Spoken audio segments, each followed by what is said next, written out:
Hello friends, good evening and welcome to my channel pro financial insight. Friends, आज की videos में हम PPF और म्यूचुअल फंड्स के बीच में डिफरेंस देखेंगे कि अगर मान लीजिए कोई पर्सन ए है, वो अगर पीपीएफ में ने पैसे लगाता है over the period of years, and person B जो कोई म्यूचुअल फंड में एसआईपी के थ्रू हर महीने हर मंथली 10,000 रुपीज़ डालता है, और same contribution person A PPF में करता है, तो आगे जाकर के over the next few years वो कैसे ग्रो करेगा और दोनों में डिफरेंसेस क्या हैं गेन में एंड टैक्स में।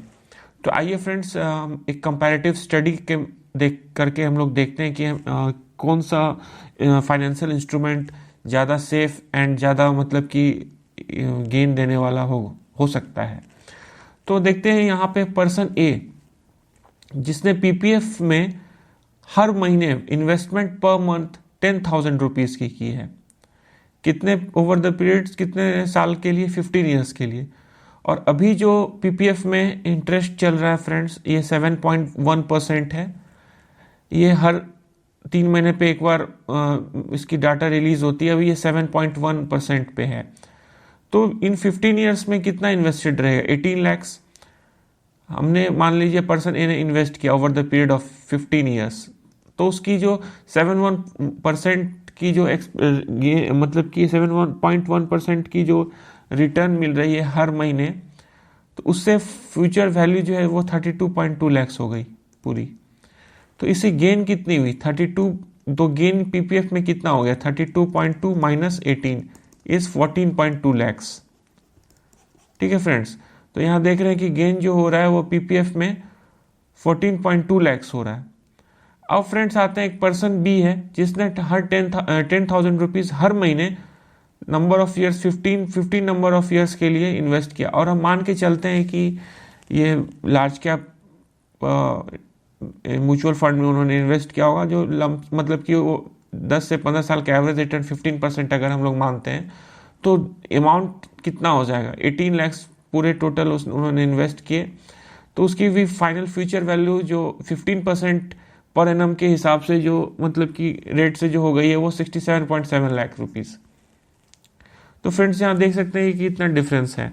तो गेन यहाँ पे कितना हो गया? 67.7 माइनस 18 इज 49.7 लैक्स।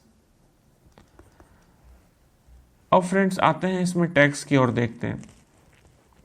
तो गेन जो हमारा 14.2 लैक्स हुआ पीपीएफ में, हम जानते हैं कि एक्चुअली पीपीएफ में long term capital gain tax नहीं लगता है।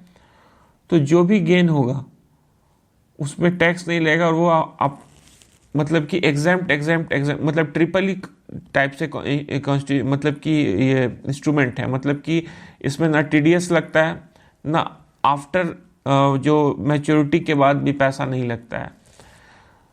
तो जो मान लीजिए कि 14.2 लैक्स गेन हुआ, लॉन्ग टर्म कैपिटल गेन नहीं लगा, इसीलिए gain after tax is same 14.2 lakhs, ये कैपिटल गेन नहीं लगता है। लेकिन ऑन द अदर हैंड जो म्यूचुअल फंड हो रहा था हर महीने 10,000 रुपये सेम 15 साल के लिए, और जहाँ पे 15% का एक रिटर्न जनरेट हो रहा था, उसकी जो टोटल वैल्यू हुई थी वो 67.7 लैक्स हुई थी। अब फ्रेंड्स 67.7 लैक्स में जो गेन हुआ वो 49.7 लैक्स हुआ।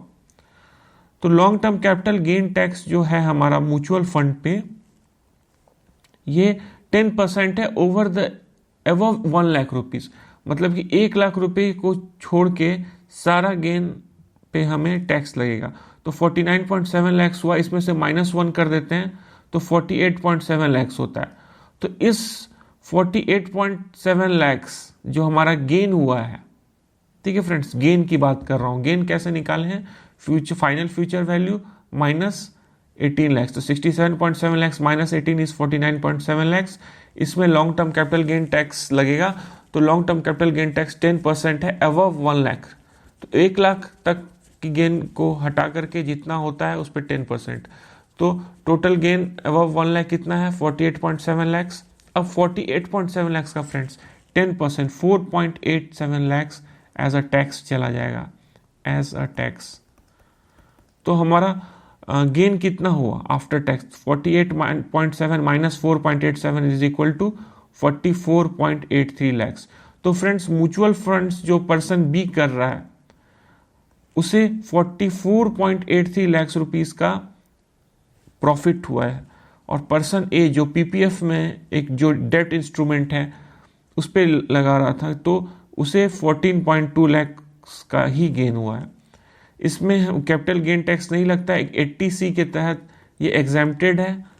इसमें जो इन्वेस्ट आप कर सकते हैं पर ईयर 1.5 लाख तक इन्वेस्ट आप कर सकते हैं, उससे ज़्यादा आप इन्वेस्ट नहीं कर सकते हैं। तो 1.5 लाख रुपीस तक आप पीपीएफ में कर रहे हैं इन्वेस्ट तो आपका 80C में वो टैक्स रिबेट मिलता है, और जो गेन हुई है वो 14.2 लाख की गेन हुई है। लेकिन on the other hand mutual fund अगर 10,000 का कर रहे थे, इसमें गेन हमारा 44.83 लाख रुपीस हुआ है। तो फ्रेंड्स हमें म्यूचुअल फंड्स की ओर भी ध्यान देना चाहिए, और सिर्फ डेट फंड्स नहीं। या मान लेते हैं कि PPF is a safe instrument, financial instrument, but it has given very much low returns then as compare to mutual fund. Mutual fund में इससे लगभग 3 गुना, अप्रॉक्स 3 टाइम्स रिटर्न्स ज़्यादा मिला है म्यूचुअल फंड में, आफ्टर टैक्स मैं बता रहा हूँ। 14.2 इंटू 3 लगभग उससे ज़्यादा ही थोड़ा 44.83 हुआ है।